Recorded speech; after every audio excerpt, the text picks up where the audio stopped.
Hey guys, it's me Gab from Probocolic, and today I will be reviewing Zenith, the Androma Saga by Sasha Alsberg and Lindsay Cummings. So Sasha Alsberg is a booktuber, and actually she was one of the first people to inspire me to start this channel. So I was very excited to read this book once I found out it was being published. So today's video, I will first tell you a short summary and like some of the criticism that I've been hearing about this book, and the second part will be my prediction on the next parts. So as I said, these are just like parts of the book. It's not a complete book, and therefore, because it's not complete, it can't be, like a paperback version. I don't know how many parts there will be, but this one is, I think, just the beginning. If we have a book that is 300 pages, these are just the first 50 pages or something like that. So I really enjoyed it. I gave it 4 out of 5 stars, and I think in the end of the no spoiler part, I'll tell you why. But before that, let me give you a brief summary.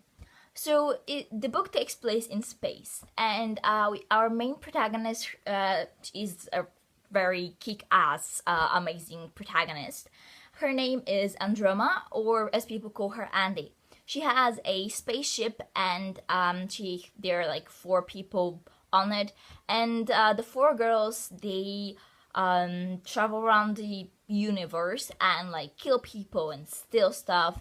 And this name, which people call her, is like the Bloody Baroness, because she has a lot of blood on her hands.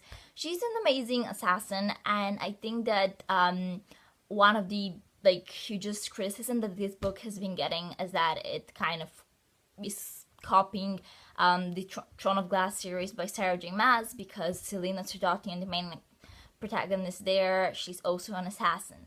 But I honestly don't think that they are similar. The fact that they are strong and like kick-ass doesn't mean they're the same. Yes, maybe they're both assassins, but the main difference, I think, is that Andy actually works with people. She interacts with them and she trusts them, whereas Selena has learned that, at least in the first book, that trusting people always gets you killed. And also, like, I mean, this is in space and the other one has magic. I don't want to get into too much detail about Selena, because, I mean, they're spoilers, if you know what I mean, if you have read the second and the third book. But they're quite different, and the fact that they are amazing people, as I said, just means that we need to have more of them, and not that they are the same. So yeah, moving on. So Andy and her ship are being chased by this government official kind of crew, but on that one of those ships there is a person from Andy's past. This is all I'm going to say about, without spoiling anything, because I do believe that this is like 60 something pages. I don't want you to know everything that is happening. I don't want you to know how it ends, even though the end is pretty amazing, and it kind of can remind you of Throne of Glass, but I still think that it is a concept that is quite popular. It's not only in those 2 books, and let's be honest, in the 21st century there are very few completely original ideas. I think that taking these 2 elements is not enough to say that it is copying or even similar to Throne of Glass. As I said, I gave it 4 out of 5 stars. I really enjoyed the writing. I think that the way the world is explained, and like the characters and their facial expressions, I really like that. I really like the characters, and like their past is shown and their interactions. The dialogue is really, really, really amazing, and it actually seems like actual people would be talking that way. So that is something I really enjoyed. The only thing that I could not quite get into was the fact that, you know how in the high fantasy books we have a map on the beginning? I think that this book lacks that.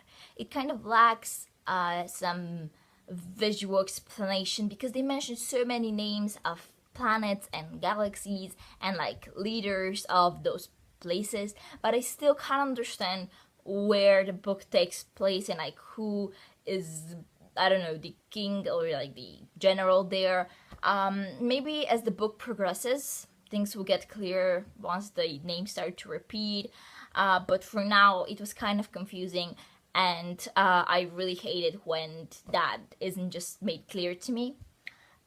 So I think that that's it. I recommend this book, especially if you like space and, you know, kick-ass amazing people. I really liked it. Read it and then come back so that you can watch the rest of this video. So right now I'll just give you some of my predictions on what's going to happen. I honestly can't be even like 70% sure it will happen, or even like 20. This book has kept what's going to happen kind of in the dark. I don't think that we have seen a lot of foreshadowing, or at least I am not aware of it. So I do believe that Andy and Dex will try to save the general's, I hope, the general's son. I think his title is general. Anyways, I hope they're going to try and save him.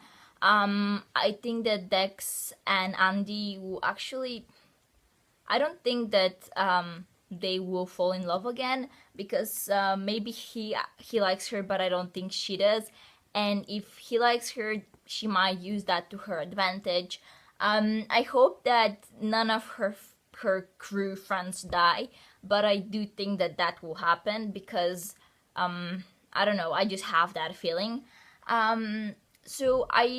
It's interesting because we got one chapter from the leader of Petra or something like that, the country that the hostage is being held, and they're two having problems. So maybe and they're creating a weapon. So maybe and you will have to, I don't know, destroy that weapon in order for it not to be used against other people. I do believe that in the end she will be a different person. She will have achieved a lot of things. So I'm really intrigued to see what's going to happen with her and Dex and Lyra and all the other characters. For now, I don't really have a special connection to them, but that's just because I read like 60 pages of it. But I do believe that this will be an amazing series, or like saga, or whatever it's going to be, and I am down to read whatever is being published. So yeah, basically that's it. I really did enjoy it. I gave it 4 out of 5 stars, and I'm waiting for the next part. So yeah, thank you so much for watching. I hope you enjoyed this video as much as I enjoyed reading about the Blood Baroness and how much blood she has on her hands, but also what a kind and amazing person she could be.